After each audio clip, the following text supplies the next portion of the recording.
is defined as the act or practice of allowing a hopelessly ill or injured patient to die by taking less than complete medical measures to prolong the life. In this video, we're going to be talking about non-voluntary euthanasia, which is the one that occurs when a patient is unable to give consent and a third party comes in, usually a family member, and decides to stop the life of the patient to prevent further suffering. This subject relates to our area of professional studies since it is health, and euthanasia is related as it is a medical procedure that is performed by doctors, and it is a subject that is highly debated in the medical field. We're interested in this topic as it is something that, as professionals of health, we will be facing this kind of problem either as a doctor, a vet, or a psychologist. Non-voluntary euthanasia began way back in ancient Greece. It was first practiced on children with the objective to improve the genetic quality of people. Non-voluntary euthanasia is illegal in every single country except in the Netherlands.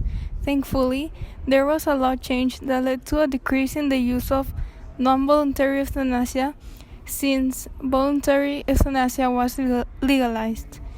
Based on Professor Philipson's research, which she started in 1995, she found that the non-voluntary euthanasia decreased from 0.8% deaths in 1990 to 0.2% deaths in 2010, which is a huge difference. Room 332. Tears of heartbreak as 4-year-old Aurora Sky Brandy Ledoux was taken off life support. It just hurts because I don't get to see her graduate. I don't get to see her go to kindergarten. I don't get to see her experience all her little things that every other child should. In Mexico, euthanasia is not legal, but recently a modification has been passed to the Constitution, so it now declares that palliative care is now a right for terminally ill patients residing in Mexico territory. This will have a consequence on how medicine is distributed amongst terminally ill patients.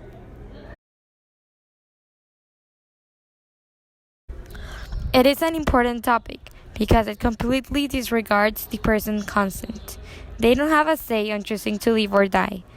Non-voluntary euthanasia is a topic that should be discussed more because if it was more well known, there would have been many prevented deaths.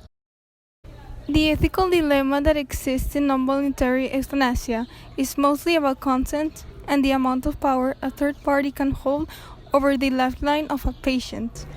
Our ethical dilemma, as already mentioned, is that if a patient who is not conscient should be intubated and no longer breathe by itself, or not intubate him and not knowing if he will die or survive and how much time.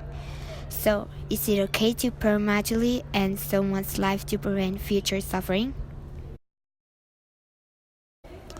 The real perspectives that are present in this ethical dilemma are the person who decides for the patient, the medical professional that is treating the patient in a vegetative state, and the family of the patient. From the doctor's perspective, he responds it in a critical but no emotional way. The doctor thinks not to intubate the patient is the best option, because if he intubates the patient would no longer breathe on his own, and it would be really hard for the patient and the family to live that way. For the patient's perspective, the patient does not really have a choice since he or she is asleep. It wouldn't be known what the patient thinks From about the the family's situation. perspective, the family will want for his relative to stay alive.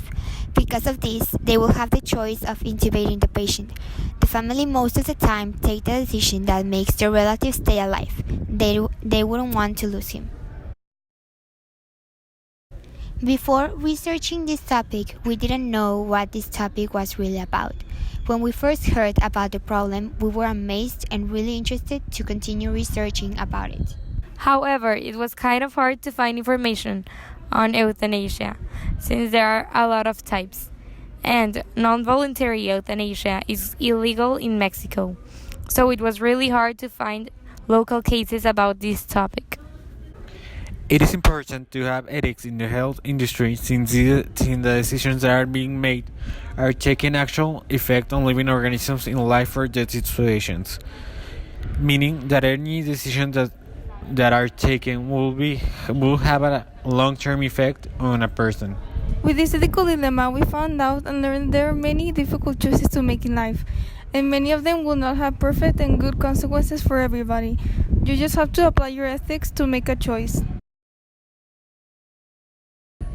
As a personal perspective, we decided that we don't agree nor disagree with voluntary euthanasia, since it all depends on the situation and context that each patient has.